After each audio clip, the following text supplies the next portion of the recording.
bébé à Taïwan. C'est un vrai bordel ici.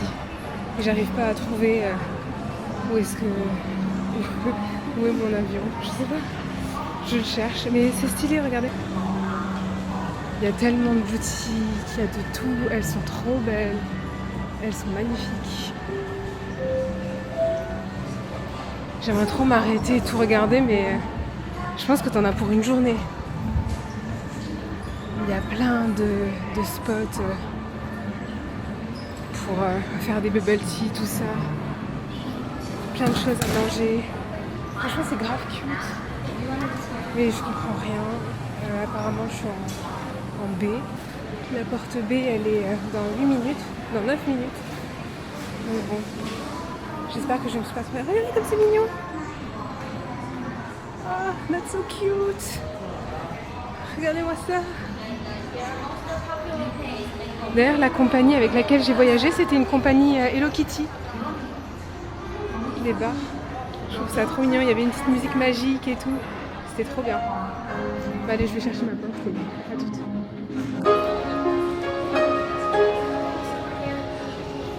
C'est bon, j'ai trouvé. J'ai enfin trouvé le départ. Je vais vérifier parce que je suis une tarée sur la vérification. Mais du coup, je vais aller me voir un petit thé. Je vous jure, l'aéroport de Taïwan, c'est pas évident. Donc 9h50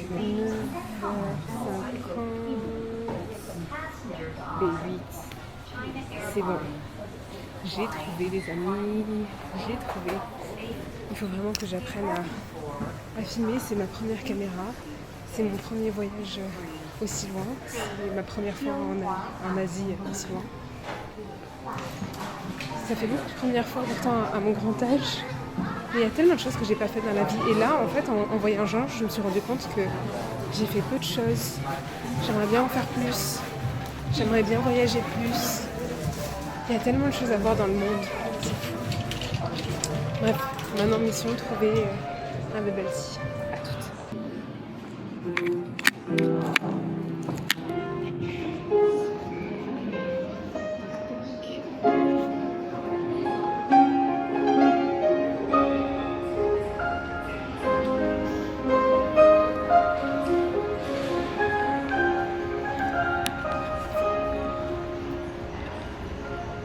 Je viens de croiser un Français. Je suis allée checker s'ils n'avaient pas des bubble tea. Non, c'était que de la bouffe. Et en fait, le gars, j'avais envie de lui parler direct en français. Du coup, j'étais genre, je commence en français. Et après, je suis allée, bon, bah, vas-y, je lui parle en anglais. Et après, elle a fait trop le gars en mode genre, ouais, j'ai reconnu que t'étais française à ton accent. Mec, je t'ai pas un français dès le départ. Il était très sympa. Il était très cool. On va rigoler et tout. Mais vas-y, je t'ai donné les infos, quoi. Il faisait trop le mec, en mode genre, ouais, moi, je reconnais. Bon, bref, mission bubble tea, ça se passe pas très bien, là. Il est quelle heure ? Je crois qu'il est 7h. Je vous montre un peu en même temps à quoi ça ressemble. Il est 7h27. Donc, j'ai encore du temps. En fait, je vais refaire tout le chemin que j'ai fait. Je sais pas si vous voyez, mais c'est ultra long. Je sais pas si vous voyez là-haut, mais pour aller à la porte D, il faut 18 minutes. C'est quasiment 20 minutes à pied pour aller à l'autre bout. C'est immense, vraiment. Après, la limite, il y a des distributeurs, mais moi, j'ai vraiment envie d'un thé aux perles. J'en veux un. Et je suis grave têtue. Quand je veux un truc, je l'ai. Je sais pas vous, mais moi, je suis une folle. Genre, mes amis, à chaque fois, ils en avaient marre de moi. Je voulais une pâtisserie en particulier dans Paris. Et je les faisais bouger à 40-50 minutes de métro, parfois, juste pour aller dans une pâtisserie particulière pour manger un gâteau en particulier. Si je l'avais pas, je faisais grave la gueule. Bon, ben, on continue. J'ai trouvé mon bubble tea. Il est magnifique. Il est plein de textures et de goûts différents. Trop heureuse. Je suis arrivée à Bali. Je suis trop contente. Je suis un peu perturbée, je l'avoue. En mode... Là, en fait, pour moi, je suis partie ce matin et j'arrive ici ce soir. En fait, non. J'ai déjà passé 24 heures, donc en gros, en France, ils sont déjà passés à la journée suivante. Et du coup, mon cerveau est tellement perturbé, parce que d'un côté, enfin, je sais pas, il est perturbé entre le fait que je sais qu'on est passé à la journée suivante, mais en même temps, pour moi, on est toujours sur la même journée, donc je suis très fatiguée. Mais c'est magnifique. Je suis un peu perturbée cette fin. Tout est tellement nouveau.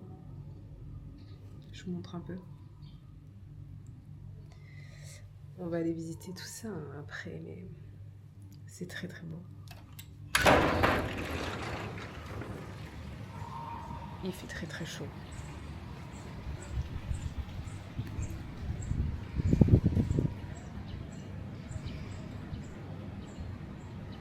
Il y a une piscine là-bas.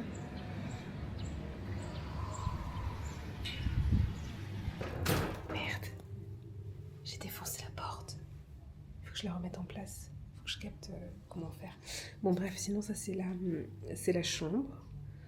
Voilà, ma foi, très simple, très sympathique. Je suis tellement exténuée là. Si vous saviez, d'habitude je suis grave la première à être en mode allez, on décale, on sort direct, on va faire des trucs. Et là je me suis dit, ça me choque, je suis choquée de moi-même. Enfin là je suis tellement perturbée que je me suis dit je vais me poser un peu, charger mon tel, faire en sorte que ma ici me fonctionne, charger vous aussi, vous êtes déchargés. Et voilà, on est paumés quoi les amis. J'ai hâte de savoir ce que j'en pense de tout ça. C'est très bizarre parce que le climat est très différent ici. On est vraiment genre sur un temps chaud, une odeur particulière, une humidité particulière. Je savais que ça allait être comme ça, mais en fait le vivre c'est tellement différent de ce qu'on imagine. Mais je suis contente. Je suis trop contente, je suis fière de moi. Allez, à toutes. Les amis, c'est parti pour explorer un peu. Je vous montre à quoi ça ressemble, l'endroit où je suis. C'est tellement beau. Un petit chat. C'est magnifique. Regardez-moi ça. Faut vraiment que j'apprenne à filmer. Ça va venir, vous en faites pas. Mais regardez-moi ça. C'est trop beau. J'avoue que j'ai un peu peur de sortir, de faire des trucs. On se retrouve sur la plage, les amis. C'est tellement beau. Je sais pas si vous voyez.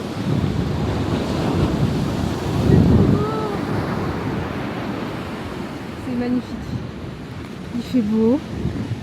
Il fait chaud. Il fait bon. L'air est spécial. Genre l'air est teinté d'humidité. Une tropicale quoi. L'eau est bonne. Et il y a tellement d'ambiances différentes. Et ce que je trouve fou, c'est qu'il y a des endroits où il n'y a personne. Les endroits ont l'air magnifiques. Genre, je sais pas, un resto ou un café, ça a l'air génial, il n'y a personne. Et il y a d'autres endroits magnifiques où il y a grave de monde. Donc, je sais pas, est-ce que c'est des endroits pourris ou pas. En tout cas, je me sens toujours dans un drôle de mood. Je sais pas s'il y a des personnes qui comptent faire ça un jour dans leur vie. Tout quitter et partir à l'étranger dans un pays qu'elles ne connaissent pas. Mais écoutez, vous allez voir avec moi si c'est une bonne idée ou pas. Parce que je vous avoue que je pense qu'il y a quand même une part de moi qui me dit est-ce que j'ai fait le bon choix? Est-ce que j'ai pas fait une connerie?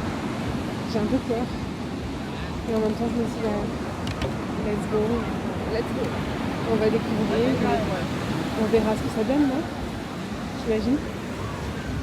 Mais je suis trop contente d'être là. Hein. C'est juste que c'est tellement différent, c'est tellement étrange par rapport à ce que je connais. Je suis tellement loin de chez moi, j'ai jamais été aussi loin de ma vie.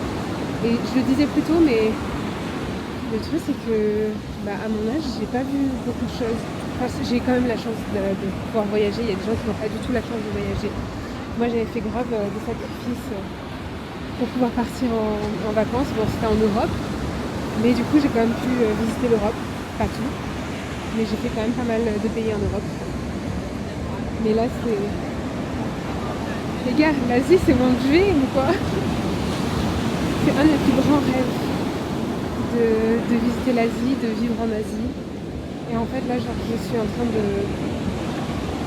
de casser des schémas transgénérationnels aussi, assez forts dans ma famille. où dans ma famille, à chaque fois que quelqu'un partait, c'était souvent la mère et la fille. La mère lui disait reste, la fille restait. Et ensuite, le cycle se répétait. Et ma mère l'a brisé, mais parce que ça a été un peu compliqué pour elle. Enfin, l'histoire est compliquée, si un jour ça vous intéresse, peut-être qu'on en parlera. Mais du coup, ça faisait que je ne me suis jamais autorisée à penser que je pouvais peut-être vivre à l'étranger un jour. J'avais l'impression que c'était pas pour moi, que c'était que pour les autres. Et je m'autorisais même pas à le dire que j'en rêvais. Et je me rappellerai toujours d'une discussion avec un ami où il me disait mais pourquoi tu peux pas? Je disais je ne sais pas pourquoi mais je ne peux pas. Et il me disait mais Diane, c'est complètement stupide, il n'y a rien qui t'en empêche. Et je lui disais si, un truc qui m'empêche mais je ne sais pas quoi. Et en fait c'était justement les attaches avec les liens invisibles envers ma famille. Et ça passe par des phrases qu'on entend depuis toujours, des peurs qui sont transmises, enfin, c'est des comportements qu'on répète, quoi. Et je suis tellement fière de moi de les avoir brisés, tellement fière de moi d'être partie, même si j'ai peur. Là, je me prends grave à contrebas, mais je vais vous montrer un peu l'ambiance sur la plage. Parce que là, on commence à arriver à un endroit où il y a du monde et tout. Ça fait un peu la fête, je crois. J'ai grave envie de vous montrer les différentes ambiances en mode genre vraiment commencer sans embellir les choses à travers mes yeux, évidemment. Je vous avoue que c'est pas trop ma vibe aller dans les endroits où il y a la musique à fond et tout. On va aller voir. Je vous l'ai dit, moi je vais juste boire ma petite coco parce que j'ai tellement mangé aujourd'hui. C'est tellement bon, tellement consistant, franchement. Je pense que j'ai mangé l'équivalent de 4 repas. C'est énorme, c'est énorme. Alors il y a cet endroit. Mais j'avoue que je sais pas comment ça marche. On va aller voir. Hi. It's possible to take just one coconut? 2 coconuts, Just one, it's possible? 1 coconut. Yes. Where are you sitting? I don't know, I have to sit and you take the menu? Okay, please a moment. I called up my friends. Okay, thank you. C'est bon, j'ai ma coco. Tout à l'heure, je vous ai pas montré. Je sais même pas comment faire pour l'attraper et vous montrer en même temps.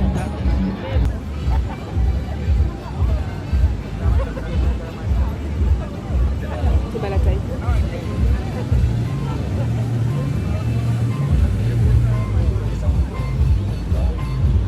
Alors, je m'attendais pas à ça. Ça a un goût. Genre, j'adore. C'est trop bon, mais ça n'a pas le goût de la coco qu'on boit. Vous voyez dans les briques en France, dans les briques de trucs de coco. C'est un goût assez neutre et je trouve que ça ressemble un peu plus à la poire quand elle est pas mûre, vous voyez. Je sais pas si vous voyez la taille immense. Voilà ma première coco. Je me sens un peu bizarre. Je me sens à la fois bien et en même temps, vous voyez, à la base j'ai grave la FOMO. Donc j'ai l'impression en fait que si je vis pas ça et ça et ça et ça en même temps, je trouve quelque chose. Et là ça va un peu mieux depuis quelques temps. Mais là par exemple ça me le refait un peu alors que ça me le faisait plus ces derniers temps. Et là je me dis je kiffe toute seule, mais c'est vrai que j'aime beaucoup être en compagnie de gens. Et je me dis putain trop bien, là il y a un couple, donc j'aimerais bien vivre la vibe couple. Là il y a des amis, j'ai envie de vivre la vibe amis. Là il y a une personne en mode seul, en mode sport, j'ai envie de la vivre la vibe sport seul par contre. Je vous montre un peu à quoi ça ressemble la rue. C'est ouf à quel point d'une rue à une autre c'est pas du tout la même ambiance. Là il y a le fameux Holzmann. Mais il n'y a pas tant de monde que ça. Là, je sais pas ce que c'est, mais c'est là, quoi. C'est pas super rempli non plus. Franchement, on pourrait faire mieux. Mais bon. Joli quand même.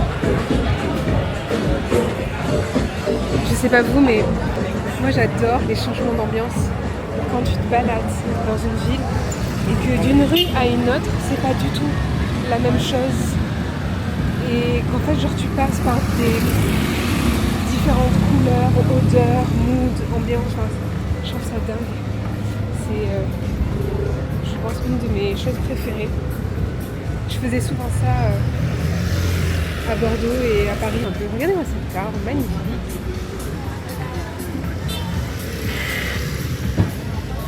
Tout est beau ici. Mais du coup, oui, j'aimais bien faire de longues balades, mais vraiment de très longues balades. Et en fait, le truc, c'est que quand tu fais de longues balades, tu es obligé de passer par plein de mondes différents. Enfin, moi, j'aimais bien en fait passer tout droit par tous les quartiers. Et en fait, tu passes par tellement d'ambiance. Je sais pas, je trouve ça un peu magique. C'est un peu la vibe que j'ai ici.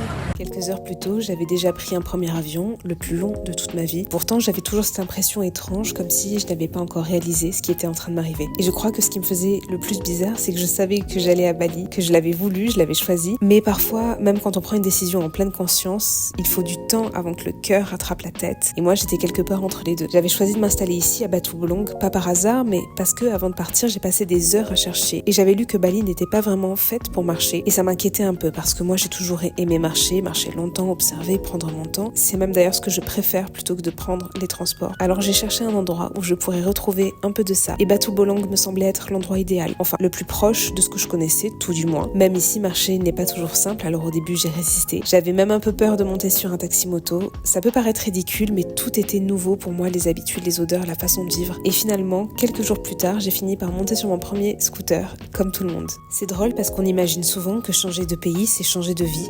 Mais en réalité, ce sont surtout les petites choses qui changent. Ici, les gens ne se promènent pas forcément dans les rues, ils vont marcher sur les plages et ils vivent autrement. Et petit à petit, sans même m'en rendre compte, j'étais en train d'apprendre une nouvelle façon d'habiter le monde. Je ne savais pas encore ce que j'étais venue chercher ici, mais j'avais le sentiment que quelque chose venait de commencer. Voilà, je suis bientôt rentrée. J'avais bien envie de m'acheter un petit truc à manger en plus. Je me fais la passe de manger. J'ai mangé l'équivalent de 4 repas, voire plus même. Et j'étais quand même en train de me dire que j'aurais bien kiffé m'acheter une petite grillade quoi, mais là je suis trop claquée. J'ai envie de m'allonger. Parce que franchement, quasiment 24 heures dans un avion, j'ai tout le temps assis. Et encore. Parce que j'ai pu m'allonger à un moment donné. Enfin, j'ai oublié qu'on était en France. Moi je veux traverser comme ça. À moi-même, faire gaffe à ça. Je suis rentrée. J'ai commencé à manger mes petits pretzels. C'est ceux que j'avais dans l'avion. Je crois que j'ai qu'une seule prise électrique. Mais comment je vais faire? Parce que j'ai grave le truc à charger. Je crois qu'il y a une seule prise électrique pour absolument tout. Tout. On se rend pas compte à quel point on a besoin de prise électrique au quotidien. Jusqu'à ce qu'on n'en ait plus qu'une. C'est embêtant ça. Qu'est-ce que vous en pensez? Bon, je me regarde un petit truc. Manger mes petits bretzels. Et à demain. Bisous.